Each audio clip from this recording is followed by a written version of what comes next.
Hola a todos, ¿cómo están? Espero que estén bien. Mi nombre es Matías Peña y hoy quiero compartir con ustedes y analizar sobre el caso Guayburu y otros versus el Paraguay. Este es un caso muy emblemático para el Paraguay y toda Latinoamérica, ya que se da en el transcurso donde prevalecía la dictadura en el continente. Todo empezó con el operativo Cóndor, que fue una campaña de represión política y terrorismo de los estados. Esto llevado a cabo a partir del año 1975, que por varias dictaduras de Latinoamérica y que fue respaldada incluso por el gobierno de los Estados Unidos.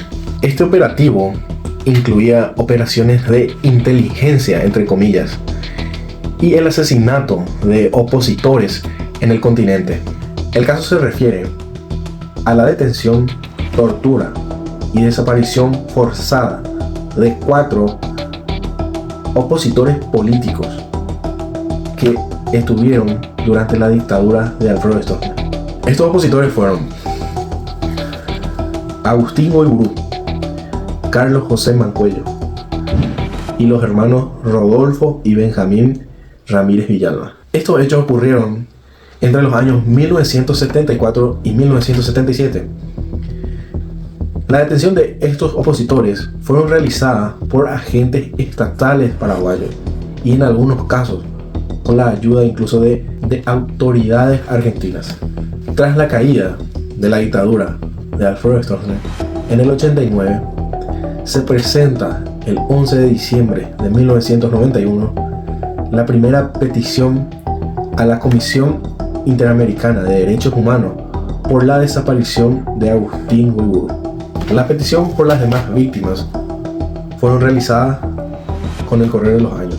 Luego, el 7 de marzo de 2005, ante la falta de cumplimiento del Estado paraguayo de las recomendaciones de la Comisión, este adjudica la jurisdicción a la Corte Interamericana de Derechos Humanos, que posteriormente, el 24 de noviembre del año 2005, se celebra la audiencia pública sobre el Fondo de Reparaciones y Costas, donde por último, el 22 de septiembre del año 2006, la Corte Interamericana de Derechos Humanos emite su sentencia declarando la responsabilidad internacional del Estado paraguayo por la desaparición forzada de las víctimas.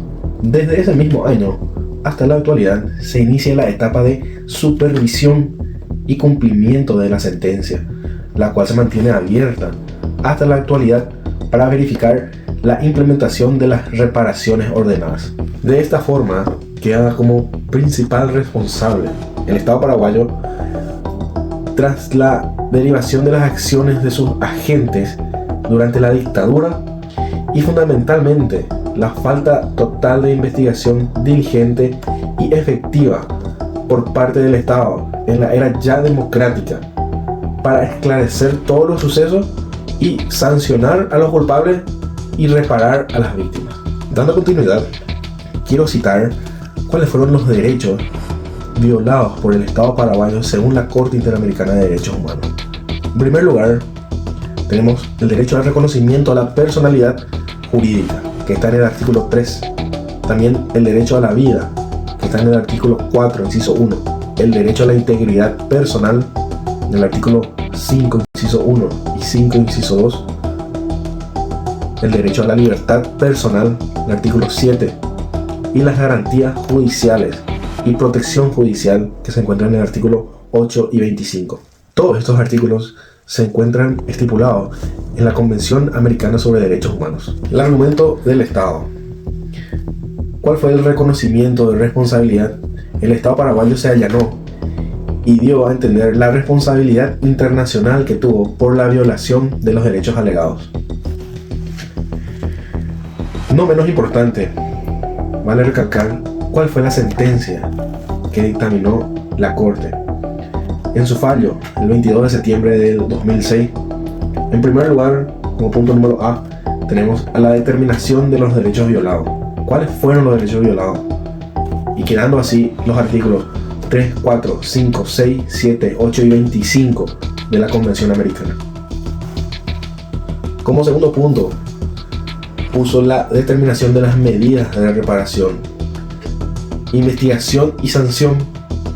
Ordenó al Estado a llevar en un plazo razonable la investigación y el proceso penal correspondiente para poder determinar, identificar y sancionar a los culpables materiales e intelectuales.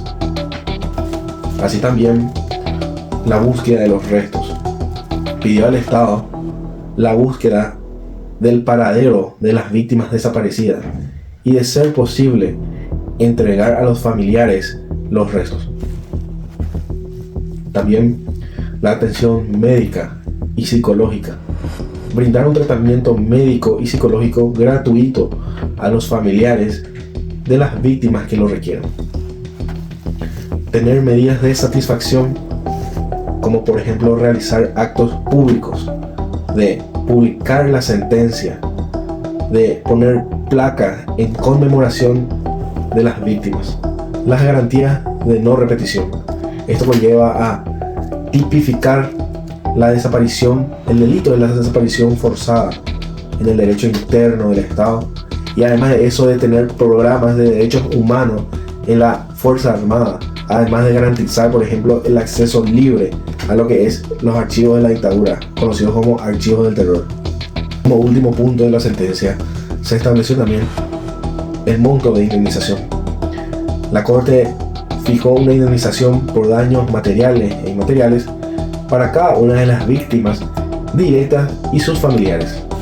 Como último punto, vale recalcar el Estado paraguayo, cómo ha ido cumpliendo estas medidas. Primero tenemos un cumplimiento parcial, a lo que nos lleva que el Estado ha cumplido con varias de las reparaciones ordenadas, pero como por ejemplo el pago de las indemnizaciones, la realización de actos públicos, como por ejemplo la publicación de la sentencia, y también la tipificación del delito de desaparición forzada en la legislación paraguaya. Pero así también hay un incumplimiento de las medidas centrales, como por ejemplo la más importante, y es que sigue aún pendiente hasta la actualidad. El Estado no ha logrado la investigación eficaz y un avance sustantivo en cuanto al juzgamiento, la sanción de los responsables de los hechos. Además de eso, queda como deuda histórica también la determinación del paradero de las víctimas. Hasta la fecha no se ha localizado lo que son los restos de Oiburu y los demás.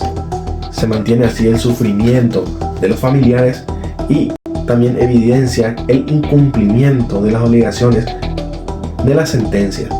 El procedimiento de supervisión por parte de la Corte sigue abierta hasta la actualidad.